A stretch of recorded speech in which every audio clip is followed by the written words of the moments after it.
So I would say Millenium had a decent start, slowed down in the game, and then kind of ended up crushing at the end. I'm speeding through it so we can get to this champ select. That's a pretty good way TLDR. more interesting than what I had to say. Yeah, well, good stuff. Anyway, so Nidalee going to be the first ban coming out here, and now Epsilon are going to take a while with their next ban. It's going to be Swain. So that's how they banned Swain and Vlad. So see if they do it again. We'll see if they ban the Rise as well, because you know, you feel like it was a pretty good game from Pretty. That was not intentional. I've got to cut that word out of my vocabulary while talking about Millenium. Yeah. It's always a bad thing. Nidalee and Twitch already off the board, just like the last game as well. So where is that going to leave us? We had both Rise and Azir open in the last game. Wouldn't be surprised to see the Azir still up. I don't feel like it was Kozq's best performance we've ever seen. Feel the same. That's the Vlad ban. So yeah.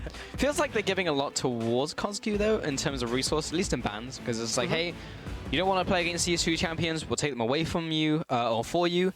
But then like you really got to have like him performing and just having like a killer of a game, right? So last ban looking towards Millenium. It will be, what did they ban last time? It was Braum, I believe. No, Braum was played by Masterwork in the last game. Oh yes, of course. Yeah, so, it's not going to be played this game though. No, it is not. Why do I think Braum? I mean, at least it was Braum, so somehow I'm a prophet. Prediction, I don't know. I feel like he was banned earlier in the day. He has been banned a couple of times. Yeah. Being on 6.10, obviously, a lot of priority on that. We've seen it fall somewhat to the bottom when we've seen those flex supports, but there has been a lot of pick priority on that. So Kindred, I believe, was banned in the last game in this scenario, and it's not going to be this game. So it's available if they want to first pick it. But Lucian is up too. So now the choice. Which do you want, jungle or AD carry? True. There's a lot still open. Azir is still up. Trundle? ADC, Trundle. Lots of high priority coming Echo's in. up? Echo? Wow, there is a lot to choose from, Azir actually. Is up? Yeah. Yeah, man, there is so much still available. I think we actually said that first, and then we looped around, but it now sounds like there's more available. Yeah, I know. We just repeating the thing. It's great. There's like 60 champions available. So we were bound to be right on one of them. That's true.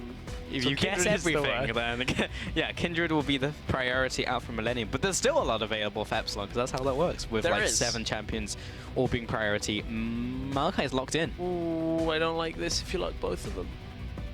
Why don't you like it, Stress? Because you've just locked both of your solo laners, and you have defined, and they've locked both of their solo laners, you have defined the majority of your composition with 2 picks straight away.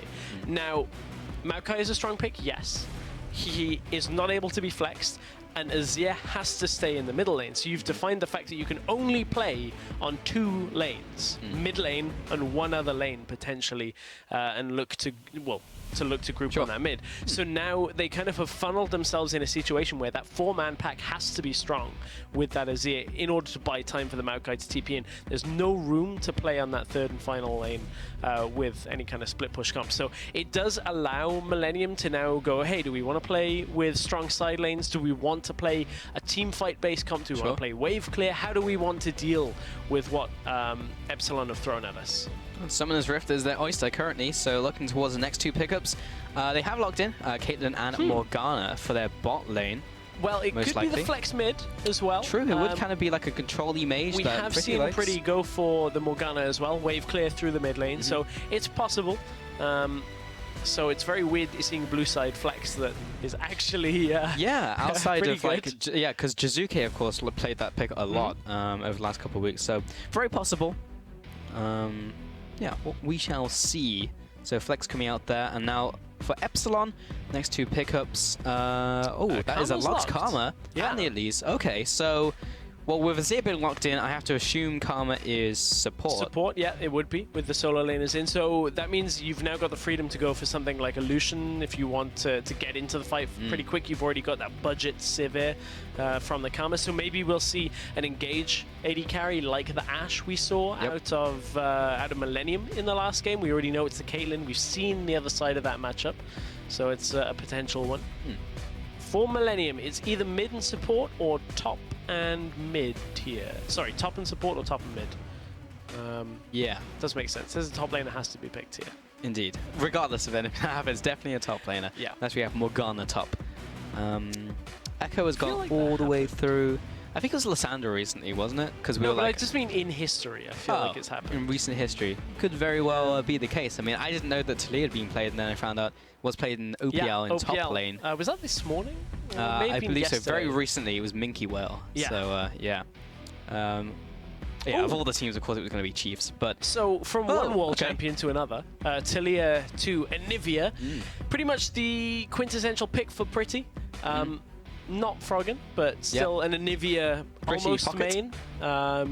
So we saw a lot of Anivia out from Pretty right when Millenium came into Challenger Series. Through the qualifiers initially, and through that we were like, man, this guy is real good on the Anivia, was just bodying people. Yeah, really, really, really good. We saw him pull a lot of bans actually towards his like Anivia and champion pool in general. Pretty was really just taking names, so excited to see how he does in mid lane, because funny enough, of all the champions, he's more aggressive on his control mages than he is on anything else. He actually goes in and makes the plays as like Ori and Anivia. Ooh, Sivir picked up.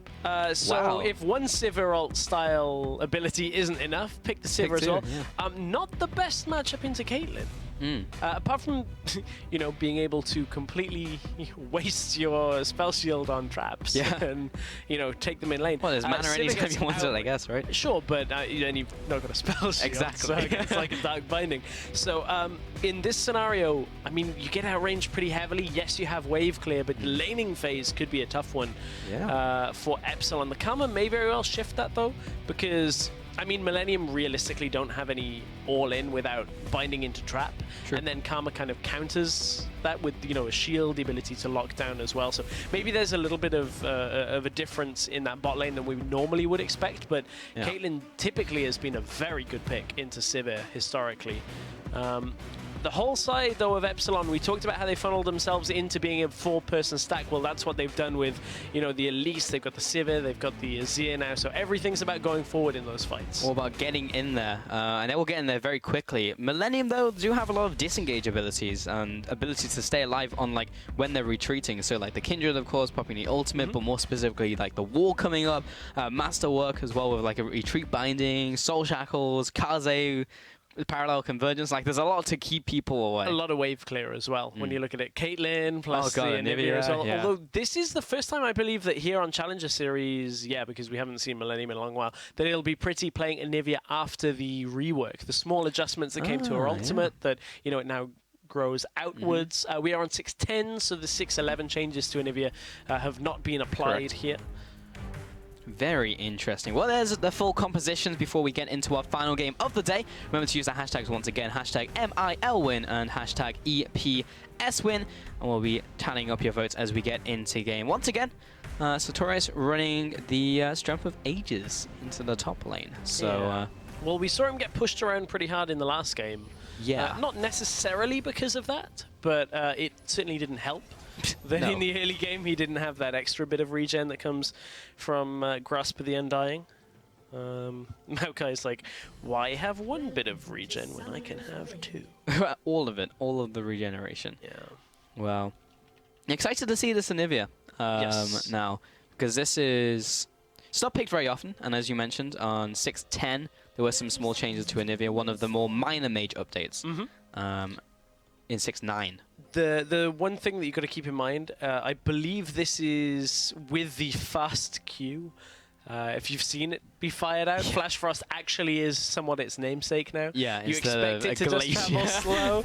This time it just like comes out and hits you in the face, and you're like, "Oh, I got stunned by it. Great, that's perfect." I forgot Anivia actually fired ice quite that fast. Yes, not quite as fast as Frostbite. I mean, that's always fast, but it's now I think even faster.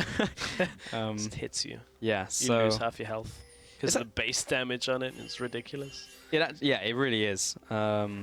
I mean, her base damage is always crazy on Anivia, but yeah.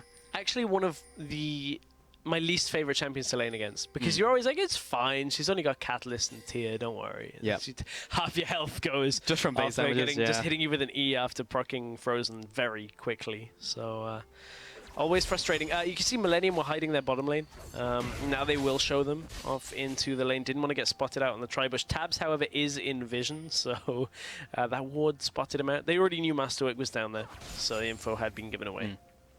Woolite and Noxiac still laning away. There's Gyoko in the jungle, Kirei on the opposite side, just having their normal starts. So we actually get standard lanes. No lane swap coming out here. Neither of the teams wants to get out of their matchups. Maybe thinking Epsilon wants to get outside of the Sivir and Karma matchup, but didn't choose to do so. Masterwork not connecting the early binding. Noxiac does get the Soul Flare onto Masterwork, and they will continue laning. So this is now pushing in to Tab, so slightly faster push coming in from Woolite, but he's just setting up the minions so they're easily hittable underneath that tower. Pretty also pushed in, as expected, by Azir early on until he hits level 6. And finally in the top lane, Kaze and Sartorius. Pretty standard setups. Kaze actually starting with the Doran Ring over the Corrupting Potion here, whereas Sartorius has gone for the Corrupting Potion himself. Yes, so wanting to just heal up a little bit throughout that. Joko's headed towards the bottom side here, has double buffs on him, but without a binding landing from Masterwork, there's no real way of him getting into this lane, and you can see he takes the path looking for bottom side gank, maybe just to be around for the counter as well in case Elise was coming down super early, but doesn't actually go for it and backs away for the Krug. So Joko knows that it's a tough lane to gank, can't really get in there.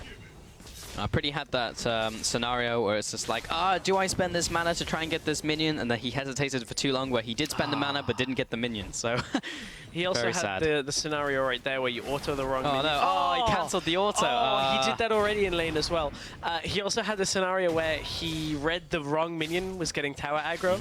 It was the middle one that got it, that didn't get it, and he autoed it first, so actually ended up not getting that. Binding gets shielded. And another shield goes on to Woolite. Lots of shielding in the bottom lane. Lots of shielding, lots of speed ups, lots of mobility, but no dashes. You just kind of gotta run to victory. Q-Rays coming into the bottom lane. This tower will be pushed in, but this will be a tough dive. Four minions in the wave. Yeah, there's not enough minions here to do this dive. Yeah. And the vision now is given over. Been given over. English is hard. It is. And I mean, that's just going to be Kirei backing away. No real chance for him to do anything in this bottom side, but they do establish some sense of vision control throughout the bottom side jungle. Going to watch out for Joko coming down to this bottom lane. So, top lane, Kaze went for the Dark Seal, actually, over his without going for Corrupting Potion, which is more rare to see. But maybe he'll pick one up later, because a few times that you do see this, sometimes they will have to go back and pick up a Corrupting Potion later, but now you do want to go and start picking up your items, so we'll see. Yeah, typically, I mean, you see the Dark Seal for two reasons. One is it does enhance that Corrupting Potion. The other one is Echo just doesn't die, so he tends to stack it up fairly effectively as it is. So you can just leave it as Dark Seal for a very long time, not really be too bothered by it. That ult, plus just being a tank, allows you to stay alive, keep all those stacks. Yeah, you really very rarely die as Echo. Some of the few times that we see them almost die, like if they teleport into a fight, they'll just like instantly pop the ult and go back to whatever they were doing beforehand. Yeah, back to the other lane and be like, see ya! Yeah, I'm just going to carry on farming. Top lane, Kaze. Not dying. Yeah, Sartorius has been jumped on top of him, but with Kirei coming in, a good flash outside of the cocoon. Very nice, actually. Kaze will escape. Still his flash down for the time investment from Kirei. Yeah, so pretty short timing window though on that flash coming out. Only had a split second's notice as Kirei was up there, so flash away from Kaze. Ooh. Oh no. Nobody saw. Yeah, apart from everyone. I mean, Joko was looking to get over that wall because he would ideally like to maybe look to solo that Ocean Drake. It's not the easiest one to solo this early on for a Kindred, but looking bot lane, flash forward. Flash and lands the binding. Woolite's shield was not in time. He wasn't expecting the flash and the timing. Oh, he survives. The ignite was not enough to kill him. And in fact, looking at it, it wasn't a solo Drake opportunity that he was looking for. It was the fact that Epsilon was so far pushed up that they thought Tribush was warded, so hopping over the wall would dodge the warding line. Turns out that's exactly as Noxiac was looking to go and ward the river anyway, so they get the advance warning. Masterwork was forced to flash in, use that ignite, and they still couldn't quite get the kill there. So a little unfortunate for Millenium, but Epsilon get away with that. They do, however, expend a whole bunch of summoner abilities. I believe it was 3 for 3 in the end, though. Actually, include Joko in that. 4 for 3 in favor of Epsilon. I mean, the kill would have made it kind of worse for Millenium there, but he was just literally an inch away from death. And Woolite somehow still stays alive. He had the regeneration, I think. Literally, the biscuit saved his life. So, yeah, did manage to escape. Mid lane, pretty against CosQ. Still a little bit behind in farm, but he is now level 7, so he's in much better shape. Kirei is looking to try and take away this, this blue buff, but is currently marked by Kindred. Yeah, doesn't really want to take that fight right now, but with CosQ coming across, it's enough with the two of them. Although Pretty is coming into box them in. Oh, 2 5 health. HP. Is it dropping 5? down? It was 5 and then dropped to 2 as a Spiderling like hit it, I think. Oof. Yeah, that sucks. I have my contacts in, so from this angle, I was like, Well, it's it a was single 5 digit. and then went down to 2, so we're both right. Okay. Don't worry about it. I just thought I was embarrassed. Yeah, there the only by, person who wasn't right was Joko's calculation, so yeah, he doesn't get that one. Feels bad. Yep. Still, good invade by Epsilon. Definitely more close in the early game. Last game was actually pretty close as well. Honestly, it didn't really open up until later into the game. Oh, nice boomerang from Woolite. But he's now kind of out of mana, so he needs to block something with Spell Shield. Yeah, it steps on a trap and goes, Yeah. got it, nice. And just eats a binding. It's actually funny steps on 'cause another trap. Tabs is not placing down traps in this lane because it's I wonder if he's even... free mana. He's Q-maxing. He's Q-maxing, It's been it's been a while, so we still see some Q-max coming out from Caitlyn's, but these traps are in a situation that if Woolite actually expends his spell shield to go for these, then the binding comes out and they're super easy to land. So, I mean, it's not exactly the biggest bonus for a Sivir that you can spell shield traps. Yeah. It kind of is a waste. But yeah, it's been a while since we've seen the Q-max coming out on Caitlyn's, just from how much trap max gives Caitlyn. Choco So good in the mid game. gets core. Yeah, it is very good in the mid game. The ability to just like multi-trap in team fights and get just headshot after headshot. So satisfying. Really satisfying and actually good. Oh, Tabs. Another boomerang. And that even clipped a minion on the way there. So Tabs is going to have to take a trip back to base. But he just had the call, and he's got the BF sword already, but yeah, going to lose a bit of farming time. Meanwhile, Kirei rotates as a mid lane with the red buffs, are going to be burning down this tower actually very quickly with the Spiderlings. And Masterworker's left to try and CS bot lane by himself. Morgana, not too great at doing that, and Noxic and Woolite are putting a lot of damage onto this tower. This will be actually going down in this push. Wow. Yeah, I mean, I feel like a lot of it has been the ability for Karma to kind of assist and shield and, you know, help out in a lot of these laning scenarios where, you know, Karma's just a very difficult support to lane against. A fair amount of damage, good utility, pretty much everything you want from a support. So, I mean, it's not exactly a matchup that in this exact setup we've seen too much, but certainly is one that Tabs is struggling to deal with as well. Pretty will pick up the blue buff. You can see new ultimate, kind of new. I mean, like, it's just the same thing, but now expands from the center. Sartorius jumps onto Kaze, but will want to make his way out to the parallel convergence. 10 minutes into this game, yet to have a kill. Probably should have had one in the bottom lane, but Woolite managed to escape somehow. And Sartorius is slowly being ground down, but Kaze's already low himself, so he'll probably take a trip back to the fountain, start buying up some items. Went for the Sheen first. Fairly standard. Are we looking at anything out of the ordinary? Well, mid lane, good flash by Pretty, but good combo by CosQ to burn the flash. Yep. So both of them now flashless in the mid lane. Both flashless. They still have their other summoner available. It's Ocean Drake that's been sitting there now past the 11-minute mark, so no real priority on it thus far. Which is surprising because it's pretty good early into the game. So it is, but at the same time, in standard lanes, without a kill going down or, you know, a massive advantage opening up, which I guess is fair to say when you look at the tower being down now for Woolite and Noxic. They've already got it. Kirei, though, in the river, getting traded on. Yeah, Kirei maybe shouldn't have stepped there into the jungle, and this may well be first blood. Parallel convergence flash over the wall. Won't be able to get hit, but they'll take Noxiac, who just walks up the river and just tried to defend his ally, but will go down for it. And this will most likely result in the Ocean Dragon. Kaze is going to find Kirei. And he is low, going to turn around. Venomous Bite. Kirei is ticking down, but it's not going to be enough from the Corrupting Potion, and he stays alive. Kaze just needs to see. He's coming in for round 2. What? Wait, Kaze... Whoa, Gyoko, he's going to pop the ultimate. He came in as well. They are investing so deep onto Kirei, who finds another kill.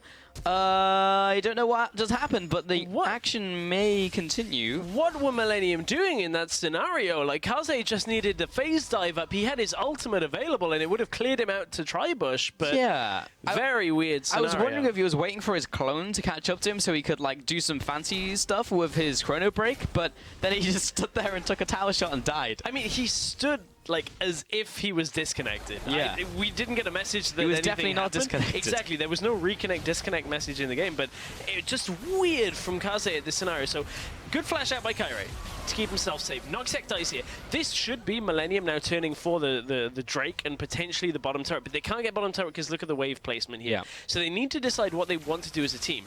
Kaze goes in aggressively, thinks he's got Kirei here. And look, his ultimate is available on the bottom side of your screen, bottom left. Phase dive here into the auto would be enough, not the time winder, and then Kaze just gets locked down. I didn't see a cocoon land on him he in was that not scenario. CC'd. And then Joko decides to go in. Yeah. Very, very weird, you know, breakdown of communication at a minimum there by Millenium. Both people go under a turret, one after the other, and get nothing. Really bizarre by Millenium. Well, the way that was the Dragon still not going down to either team. The tower still over to Epsilon, and of course those 2 kills will put them slightly in the lead, 1,000 gold. I just don't know why Millenium didn't say, okay, let's get the Dragon and clear our waves. I mean, that would have been, yeah, I mean, that would have been the play, right? Like, because you've just killed their support right in front of Dragon. You've chunked their jungler. There's no chance of a steal. Back. That's a Dragon to you. Now you've pushed up way too far on the bottom side. TP comes out. Noxiac and Warlight just have so much movement speed. There's just zero chance of Taz being able to make his way out. So Sartorius is going to close in on Masterwork, and Warlight is still chasing after him.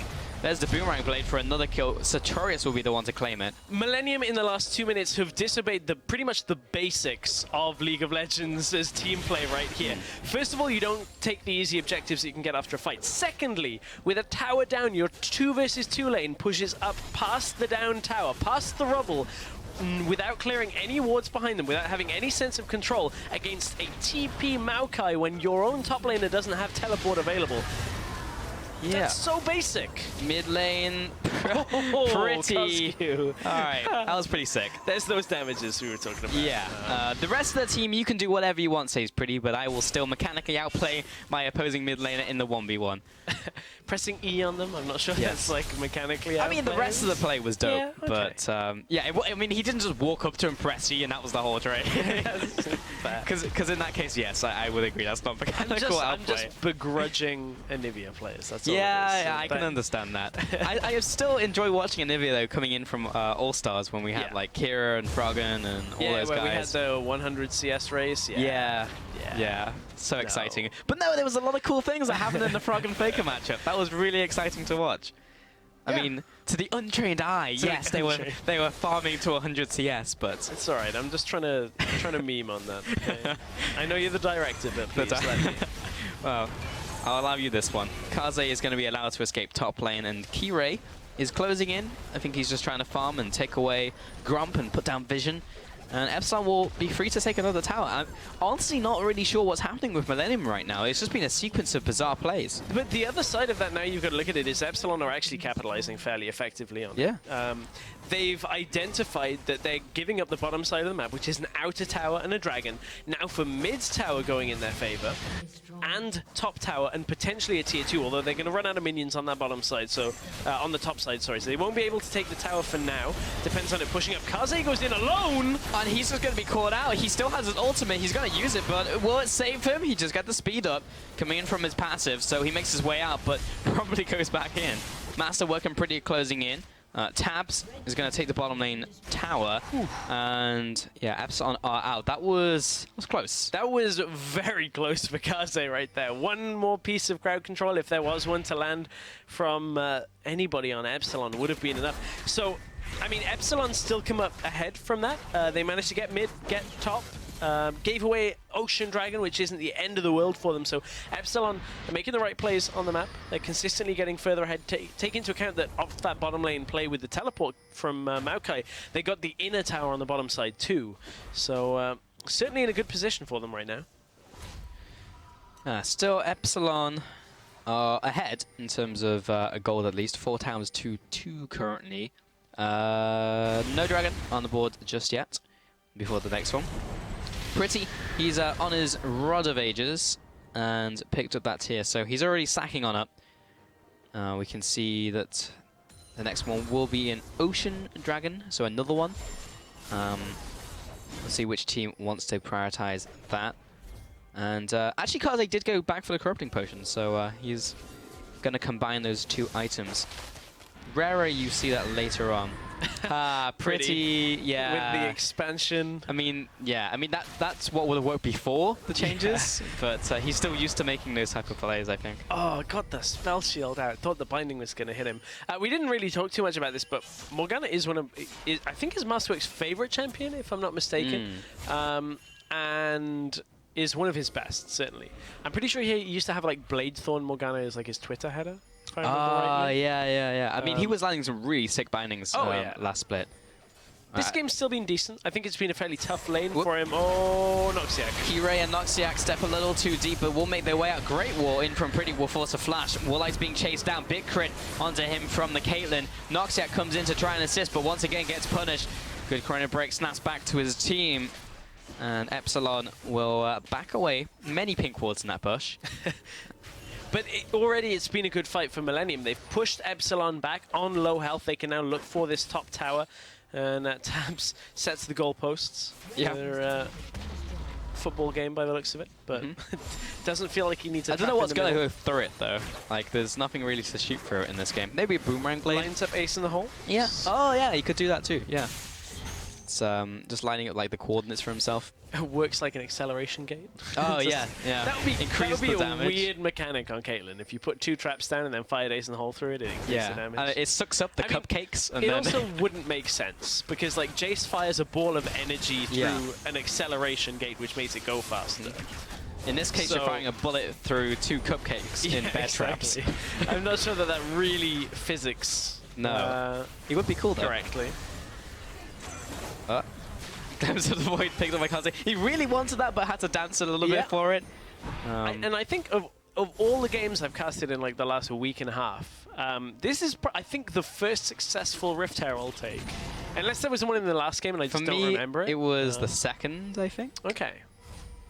Who had it? So I saw Vitality started once with like 10 seconds left. Oh yeah, and despawned. We actually saw that twice. Yeah. We saw it out of Rocket and Splice as well. But very low priority objective for teams in the EULCS. It's translated a little bit to CS, but I feel like teams, there's more room for them to take it, maybe. Yeah, we actually saw some people build compositions around it, was during CSQ. Yeah. It's like, just get me a Gnar and get me Rift Herald.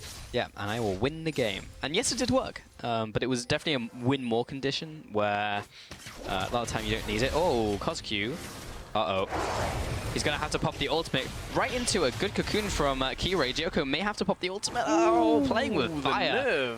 He is, yeah, he's got some real steel right there. But that almost went really badly for Cosq, because he shifting sands before conquering sands, because he tried to do the flashy thing, but the soldier was too close. So the animation finished, and he was like, well, gotta burn all.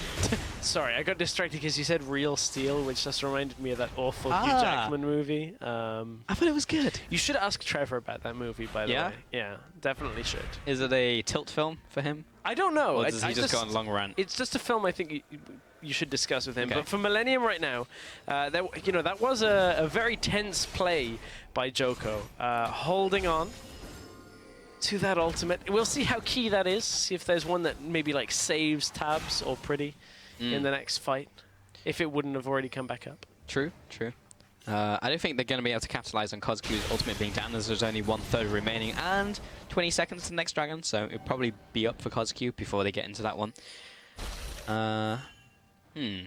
So the crowd has been taken by Epsilon, so Millenium are going to be seen over this. Fallback ping comes down. You know, I don't feel like I see many fallback pings in competitive play, because like in solo queue you always feel like a little bit disrespectful. TPs are coming out though. Sartorius is over the wrong wall. side. Dragon down to half. Woolite's coming in. Noxiac and Kirei. Masawo's going to jump into the pit for safety. Kaze still trying to zone away. Pretty has been kicked to the back of the fight. Meanwhile, Kaze is trying to get on top of Kozuki, but he'll flash over the wall. And this wall is causing a lot of disruption for both sides. Tabs is just within the pit, still hammering away. Sartorius, however, just won't die. Now he'll flash over the wall as well. So many flashes for displacement. And after all of that, will just be a single kill to the Elise. And Millenium know that they can back away. They've already got the Drake from this, and they can look for a further turret, perhaps from mid. No real reason to continue this fight. For Epsilon, they were very close to going all in on that fight. Is there going to be... Oh, close to a binding over the wall. Noxiac is going to die to Pretty. Wrecked. Mid lane, Millenium are still continuing to push. Woolite, good spell shield actually. I didn't even see the binding coming, but he did. Mid tower is going to fall to Millenium. Pretty going to be a little bit careful with this one. He's good to go. He's fine. He's a bird. That's why he's there and we're here, Pulse. Yeah. But we do have the full spectator clients, so it's... that is true, yeah. Actually, should be easier for me, actually, yeah. Oh, it's okay. It's okay. Don't worry. Yeah. It's been a long day. It has been. But, yeah, don't give me any excuses. I should have seen that. Should have seen that binding. It's very obvious as well. It's so slow moving and has, like, a really loud animation. Yeah, Whatever. as you said, it's not like the Anivia Q now that just, like, flies out. That still surprises me. The occasional time I see it in the Nivea, and it's just like, oh, I got hit by that. I wouldn't expect to be hit by that usually, because usually I see it be shot out, take a CS during the meanwhile, and then be hit by it. Epsilon were looking for the Baron start, then realized the Crab, the Rift Scuttler, was in the possession of Millenium, so can't really afford to just start it. We did, however, earlier see a couple of Barons that pretty much turned the tide in the Forge Misfit series, that 6.7k Baron power play. But for Epsilon, they've started to slip on this game. They had a lead, and now Millenium have taken it back. There's only a minor lead for them right now, though. Big stack bottom lane. Somebody has to deal with it from Millenium. It's going to be Kaze. He's no teleport. That's going to give Epsilon the signal to go. They should at least get this tower off this push. Look at the traps going down from Tabs here. Binding coming through, just land onto Epsilon. Look, the wave clear is not there. They could look to either go mid lane and push and look to dive here, or punish top. They're going on to KozQ, and Pretty is receiving a lot of damage himself down into Egnivia, but Tabs will get the kill onto Kirei, and KozQ will just kind of walk into the fight. Sartorius tries to bail them out, but he's in way too deep. Millenium will be happy to pick up this kill. Pretty drops low, but unfortunately he's Maokai, and Noxiac and Woolite will now back away. Yeah, Phase Epsilon, he's ever so slightly in range. Oh, that's dangerous. Yeah. Oh, just before the auto for the blink. Oh, Noxiac, the timing. He's still going. Yeah. I mean, you're not catching a camera at that point. Good luck with that. No. It does, however, mean the Baron start for Millenium. Look at Woolite, though, coming to get the damage down. Spell shield again. Joko's low. Yeah, he is. And there's no Lance for Spite. Oh, he finally takes down Baron. That was, again, a little close for comfort for Joko. He's been cutting it close this game so many times. That whole scenario, though, so Epsilon read what we were talking about, how there's, you know, one member top, one member bottom. The problem is, look at the pathways here. Very quick to come across from Millenium, and the fact that Masterwork and the rest of Millenium that were here don't actually die at the beginning of the fight, and Kirei does, means that Epsilon are already a man down. Sartorius wasn't there for the initial dive. They had to get through the egg from Anivia as well. Means that the amount of time it took Epsilon to orchestrate the part one of that dive transitioned into the part two going horribly wrong, and Millenium being able to turn it from having all 5 people there. Yeah, definitely an unfortunate dive getting to the end of that play, because everyone again just kind of went in one by one, and that's what Millenium were guilty of. So yeah, Epsilon, they had control of this game and has been wrestled from them by Millenium, who picking up the fight, picking up the Baron, and now are in control. Feels like a lot has gone on this game for a 26-minute game. But bot lane tower, Sartorius gets caught in the flash thrust, and Kaze will jump on top of him, coming for the full-blown fight. Kaze jumps out, and the tower will go down. Great sieging out from Tabs, and he'll be backing on Arth. And Millenium will all back to base. back. And start buying some items. Backaroo. Back it up. At that point. Back it up. Okay. We've lost him. Millenium. This has not been the cleanest of games. Let's put it that way. This game has had its fair share of weird mistakes that you don't normally see both teams make. In that scenario, though, pushing up to the bottom side, Millenium get the tower, lose so much health they have to back themselves away, back themselves away. But now they're looking for the top side anyway. They had to turn that wave around, had to push it back out, and now you can see they're going to siege again on the top side. Echo has TP, so he can afford to be bottom lane, but this is slightly mistimed for now. Millenium are pushing before Kaze is even there, so it just means that the timing on the waves has to wait for the next wave to push up before Millenium can actually push. It just kind of slows them ever so slightly. They will indeed. The push continues in the top side of the map. 27 minutes into this game. 20 seconds left on the Dragon spawn. And we are waiting on that one. Most likely Millenium will start setting that one up. Depends on what it is. What is it going to be? It is Infernal, so they probably will like that one. But still with this Baron buff, they will try and eke one more tower out of it. It has about 25% of the duration remaining. And Woolite and Noxiac are going to try their damnedest to clear out the minion wave, but not going to happen. Oh, Echo was coming across mid lane to try and dive onto the Azir. Problem is, the info was given by the Rift Spirit that comes from Smiting Wolves, and Millenium didn't quite get the timing on it, so Millenium have to back away, but again, they've increased their lead even further, so it will be the Dragon attempt for them. They should be able to get this. Although Kyrie is fairly close, he backs away, doesn't want any of this, doesn't want to go in alone. Would end up giving away too much. Yeah, just going to take away this Infernal Dragon. Yeah, gotta be honest, not a big fan of Tabs' trap placement. They have not been in straight lines. There's actually like a triangle of them. Yeah. Or like a, I don't know, what do you even call that? Is like a rhombus in the top lane? Doesn't that need like 4 sides? I mean, That's just like an awkward triangle. Here. Oh, yeah. Like there's one by the turret. Yeah, I see. Yeah, that is like a rhombus. Kind of, but that's just not good. Yeah. Like, I get it. Like, that's fine if you want to make polygons, but I prefer the straight lines. I prefer my 2D shapes. Wow. My 2D lines. They wouldn't even be shapes, I guess. We'll see. Maybe there's still time for him to adapt in this game. Next siege, I hope to see. I hope to see a line. The line is a dot to you, Pulse. Yeah. At this point. It is. There he is. He's in the top lane, and the siege will continue. I'm going to clear out this ward in the mid lane from Epsilon. Double Warden's Mail and a lot of Swifty boots in from Epsilon. Double Warden's Mail, what's it mean? They don't want to get damaged by Dioko and Tabs as they reach late game. I guess so. Yeah. I guess that wouldn't really have been as catchy as, as the not original. Really. It's kind of a one and done on that. Yeah, there's no real follow-up. Pretty 2-0 and 3 in this game. Again, having a good performance on Anivia. I was going to say, the same could be said there for the Cocoon on to Tabs. No real follow-up. Yep. Not from Epsilon. Yeah, they could usually get a Cocoon onto a high-priority target they would like to collapse. And they do have good follow-up initially, though. Yes, but they didn't pull it. Yeah, they've got a Maokai, so bundle that with a Sivir and a Karma. That tends to be a lot of fast champions running at you. Maybe even too fast if you start stacking them. Too fast, too furious. Just use everything, build like the talisman as well. Let's go! Maybe, everything. yeah. I would like to see that out from Noxiac. Maokai with a righteous glory. Sell that Eye of the Watchers and just pick up a talisman. Kirei, interesting trap placement. He's actually dividing his traps to cut off multiple entrances here. Divide and conquer. Divide and conquer. Yeah, again, don't have the fully straight lines. Oh! The snipe over the wall. What a play. Nice. Tabs doesn't need a trap for that. Kyrie will soak up 2 of them. Tabs will hear that and think, Yep, 2 more to place down. Missed opportunity for the headshot. Of course, they don't damage by themselves anymore. Rest in peace, AP Caitlyn.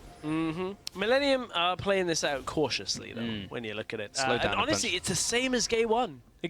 Yeah. They slowed down so much. There was like 5-minute period here where they completely just did nothing. And it's going to be on the next Baron to spawn. And that's what's going to give them the catalyst to really look to close this game, perhaps. Indeed, so we'll see how this works out here. So a couple items have been picked up. Rylai's in the mid lane from Cosq, and actually in the jungle from Kirei. And just will be chasing down Millenium Bunch in these fights. But yeah, this game has really stalled out over the last kind of like 2 minutes to 3 minutes, where Millenium just looking for the opportunity to push in. Baron is up in 10, so this is going to be the catalyst, the instigator of this fight as Millenium look to close around. Traps are going down. Is it going to be... What's the geometry on these traps here? What are we going to see? That's the question. I actually don't even see the traps right now. There's like He's not even here. There's one in front of it. There it is.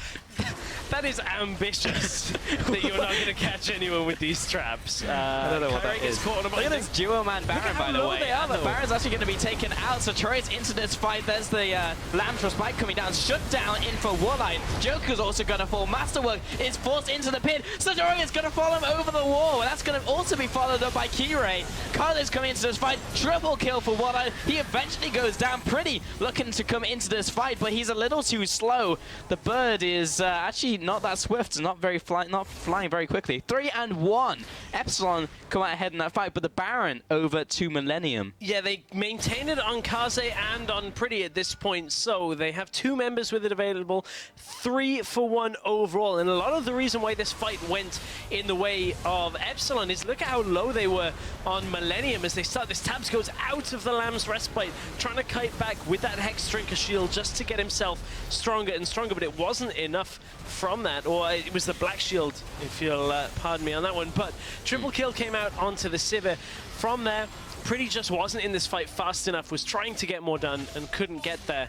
And it ultimately results in, again, another bit of stall for Epsilon here. I think Millenium should be able to push through with the Baron on 2 of them, but they still have to play it out precariously. So they still have it on 2 good members. Kaze, luckily, having it on split push is great, and then Pretty's going to be with the team anyway, so it's really not that bad for them.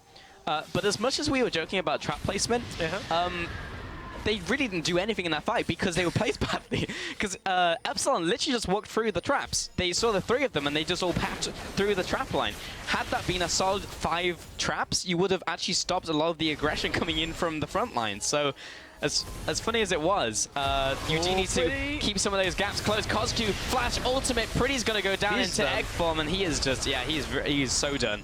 Masterwork can't save him there. But this was the kind of composition that Epsilon were always going to pick. After locking their solo laners initially in, they had a comp where Azir was going to be there in the mid lane, and whoever else was with him, they were going to run at you for a while, and then end up diving you and going on you. Despite being down the Baron, Epsilon are about to take the first inhibitor of this game. Well, the Dragon at least went down over to Tabs, and that's a small consolation prize. But next one will be Elder, of course. And the rest of the team will make their way out here for Epsilon. Yeah, they just straight up lost an inhib. That was not a great sequence for Millenium, but similar to first game, as you mentioned, where it kind of stalled out, and this is the alternate timeline where Epsilon actually find a good fight and are able to leverage their late game coming in from a crit ADC and an Azir. I mean, it's pretty easy for them to find the right fight in this scenario. Any fight where they have any remote number of numbers advantage in this, they just pop all of the ults and just run. Just go straight for it. I mean, you can even see like the disparity now between AD carries. Once we've gone out of the laning phase, Woolite's picked up a whole lot of kills, a whole lot of CS as well, and is just well ahead of the position that you would envision this to have been in the later we get. But of course now we're into Critiche territory against the Caitlyn. You know, more AoE from Woolite in team fights. More single target damage. More single target coming out from Tabs. Yep. Also picked up the rapid fire cannon, so longer range coming in from the Caitlyn. That's like 1100 range headshot. Yeah, it's something ridiculous. Something like 1300, I think, with the enhanced headshot range. Yeah, it's absurd. It's like almost off screen for Caitlyn. You just like right click and poke. Yeah, you literally like can't see your character model anymore. You have to go to like a different screen to get max length on that thing. So yeah, really good for poking people down if they step on the trap. Epsilon were thinking about going because they spotted Caitlyn on the wards in the jungle. So Pretty was a little far up again. This time, though, they don't manage to quite connect with any crowd control. Storis is looking for TP. They've got wards in the lower side jungle behind them. This could be a massive fight if they wanted to do it, but look at where Woolite is. He's top side. Can't really afford to go aggressive. Tempo's still over to Epsilon, though. They are still pushing up, but they're not able to really punish with all of this tempo, and they weren't able to get a teleport flank coming in from Sartorius. Pushing in the waves now, so maybe something will happen. Joko stepping right through the soldiers, maybe taken out, has to land for a spike. Kirei coming down. Sartorius also caught up in the crosshairs and the crossfire. Kaze jumps back with the ultimate. Joko finds a final blow onto Kirei. Sartorius having to back away. Sundisk comes up. They want to be backing away from that. Lots of damage coming in from a Sundisk at this point in the game. There's a Karma Shield coming in onto CosQ. And this should be the end of the engagement for now. Sartorius. He's got the TP, but he's taking the long way around as well. He took the ceiling route. And will immediately get stunned, and the binding does not connect. Here's a TP, but I would cancel that. Yep, that was a lot smarter off the cancel there, but Millenium still have the overlap on the numbers here. Epsilon have to back themselves away. Baron is coming up in 1 minute 40. The last Baron was fairly disastrous for Millenium. We'll see if it's Millenium that aim for it the next time. This game could really go either way on the next Baron. If we have like a big fight, either way, with an exposed inhib in the mid lane from Millenium. It's going to end it either way. Yeah, pretty much. I mean, like, there's no outer turrets now or inner turrets for Epsilon, so Millenium could also close the game, but that would result in a lot of kills going down to either side. But when you look at the two compositions, there's a lot of chase down potential from both teams, like Kaze, Joko. Will chase you down, even taps to some extent using the net. And like CosQ super mobile, Sartorius is super fast, like Walleye and Noxiac are going to catch you. Also, Noxiac is just giving over so much efficiency from his shields. He's got wind speakers, so gives over the added resistances. Yep. Ardent Sensor as well. 15% extra attack speed, add on the magic damage on hit. He just like mantra ease, and just everybody gains so much in the way of gold efficiency and stats. It's time for Fiends. Shield. Yeah, just get everything. Get everything. Get it all. Yeah, Epsilon. Yeah, once they win a fight, there will be no survivors. Right. Like they will chase down anyone really, unless it's Kaze. Maybe Kaze can survive, but CosQ's pushing in the mid lane. Pretty set to stop him. Kaze is coming from behind. CosQ's going to get trapped in the parallel convergence. Slides out of it. That was a little narrow. Just gets right around that corner. Yeah, it reminds me of like Independence Day, as they just managed to get right through the gates as they were closing. Kaze's going to jump in here. Pretty's going to be here behind him. Good wall will separate the fight. Soldiers are still waiting on Joko and Kaze, however, but they do manage to take down Kirei. Tabs is getting focused down by CosQ. Emperor's Divide will knock him back to safety, more or less. CosQ goes down. Joko safe inside his own Lambtra Spite. Sartorius jumping onto Tabs, but all his DPS is down. Noxiac is the only one alive. There's the triple kill out for Pretty. And with only Noxiac alive with 40 seconds on the death time, this actually could be game. Yeah, Millenium right there get a little bit of good fortune by the fact that CosQ saved Tabs rather than push them away from his team. And from that, the rest of Epsilon just could not take the fight. They'd already lost their jungler before that sequence even had begun. And Epsilon just had no further damage. That's going to be Millenium pushing through. What a bizarre way to end this game. Just a random fight upriver just results in Epsilon losing 4 members and Millenium pushing for the win at 40 minutes into this game. Noxiac is the only one surviving. Pretty. What was that damage? Absolutely disgusting coming in with the headshot from Tabs. And they're just going to finish off these minions, finish off the Nexus turret. Kirei respawns. And he is back to the fountain. CosQ and Walleye unable to do anything to defend this Nexus. Millenium find the 2-0 over Epsilon on the day. Neither of them were particularly pretty, if you'll excuse the pun, games or victories for Millenium, but they do end up taking the series 2-0, getting that 3 points first week of the split. And man, that was an interesting kind of weird set of games. Some mistakes from both teams, honestly, that you wouldn't characteristically expect them to make. Interesting is, I think, the right word for it.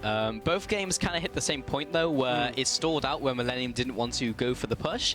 And this time, unlike Game 1, Epsilon were able to punish them for that and almost took the game, but yeah, they started making some really weird decisions. Like, after pulling the trigger and then, like, actually going some really good fights and, like, actually forcing the issue on, like, towers and objectives, then they just kind of stopped. and I don't really know why. So I think part of that is for Millenium, it's a lot harder for them to start a fight, right? Is they can come in with an echo flank, or they can get an Anivia wall, which is a difficult kind of sequence to set up. And apart from that, it's like a pick from Morgana. True. So the actual engage potential for the fight was a little tougher than Millennium's last comp, where it was Ash Arrow go, and then everybody follows up.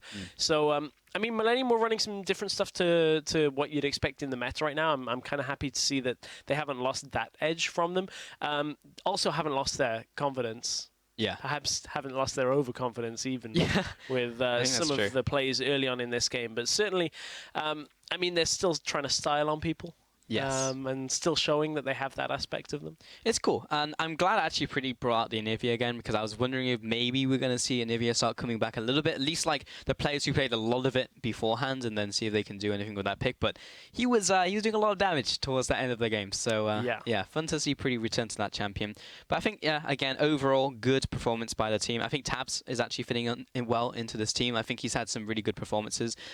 Still disappointed that it's trap placement, but I think that's something that he can improve on as we head through the next couple of weeks. But yeah, as much as we joked about it, really, like, just place them in a line. Like, I actually didn't see like a straight line. I'll leave you in charge of dealing with the traps. Yeah, I'll speak to him afterwards. But we did want to update you on some of the problems we had earlier today, because after a series of those system and network errors this evening, we were forced to change to a backup client on 610. So we do really appreciate the team's understanding regarding this issue. They were cool with still playing on 610, which has now been identified and will not be affecting any future games from here on out. So thank you once again to the teams for playing on. And yeah, we still had some fantastic games on 610, and of course, a lot of these teams have played a lot of the games already on the patch. Specifically, when we had the Forge game and the Misfits game, that was what they did to qualify here as well. Yeah, no, I think we should look now at where teams stand after day one. We've had 6 games, so we can take a look at the standings overall. As you alluded to, the Forge Misfits was the only tie of the day. Kind of also the unofficial finals of the qualifiers. So it's tied. We're going to have to see if they meet each other in playoffs. Damn. Apart from that, Huma and Millenium took themselves a win to get 3 points at the top of the table. Unfortunately, Epsilon and Nerve right at the bottom there with 0 points, but still time to catch up. Yeah, and speaking of time, there's time for more games this split. We're only on week 1 down, so remember to tune in again next week, where we'll have another 6 games of European Challenger action. You can see we'll start the day with Huma versus Epsilon. Indeed we do. And then we'll follow up with the best 2 between Millenium and Team Forge, and then Nerve and Misfit will go head-to-head. Interesting to start seeing some of the old teams go up against some of the newer ones we've seen out of the Challenger Series. Yeah, now if you have missed any of the games from today, or any LCS games in general, you know, there's a whole lot of league action going on right now. If you need anything like that, schedules, news, articles, all of that, check it all out on the new eu.lolesports.com. All new and shiny. Very cool. Check that one out. And that will be it for our first week of the European Challenger Series Summer Split. So from myself, Stress, and the Challenger broadcast team, thanks for joining us this evening, and we'll see you next Tuesday. Oh! Zanya's not going to be enough. The fight continues. Cadrill's on the backside. Nardia's burning through the health bar while he can't. Godbro's going to drop. The fight continues. Wicked simply will not die. Impaler drops as well. Nerve, they're trying to win this fight. Krislin gets locked up. Oh, the Ezreal going massive. Oh, Godbro. Fizz hurts too, though. The Ignite comes down. Ooh. Can they win the fight? They push him out. Double kill for the Fizz. 1 pick up. They're turning it around. Huma with 4 kills. The ace. And maybe looking to get aggressive in the mid lane. There's no summoner spells for Cadrill. Early gank paying off dividends as they move in, and Nerve grabbing that first blood. Moves it. Beautiful heal. Godbro will go down in the end, but JWoww's here as well. A bloodbath in the mid lane. Looking for the stun. Impaler is going to come over the wall. Can he get it? He is! Huma managed to take the Baron away. No longer nerf battered from the previous patch, and he's still trying to chase down Mimic. He does have that ultimate and is able to get it with the last auto attack. Plus the ultimate. He was completely safe. Wow, Handsummer now in a 2 versus 1. He's taken quite a lot of damage. Yeah. He's getting punched to death. Whoa, over the wall. That was actually sick. He's also going to go down. The 1v2 outplay. No way. Yes, it would be very unfortunate. As, look at Selfie's going deep. Protobelt flash, ultimate into the Sanguine Paw. Stylish kill. He's going to find maybe a kill here onto Wisdom. He's only down to half. Selfie going to get a kill, and is going to regen so much health. Look at the regen out from Selfie. Eventually, Gap will find us, catch him. Will anything kill him? No! Oh, no! no! He was alive! Hansawa gets completely destroyed in the backline, and Gap is going to town. Finds the second kill. Alfari is going to be dropping here as well to the 5-man gang squad. Jizuke falling off into Wisdom. He'll be finding his kill for the ace. The 5-0, and Misfits are going to go down, and 4G will find their 1-1. And Tabs, there's the ultimate. It's going to fly off into the distance, into the sunset. Probably hit some citizen of Runeterra off in the distance. Sartorius is still tanking away, but the rest of his lineup is becoming food for the rest of the team. Joker's going to move back into this fight. Kozgu dropping low. This is a bloodbath out for Millenium. Triple kill out for Tabs. Make that the quadra kill. A 5-1 all in an instant.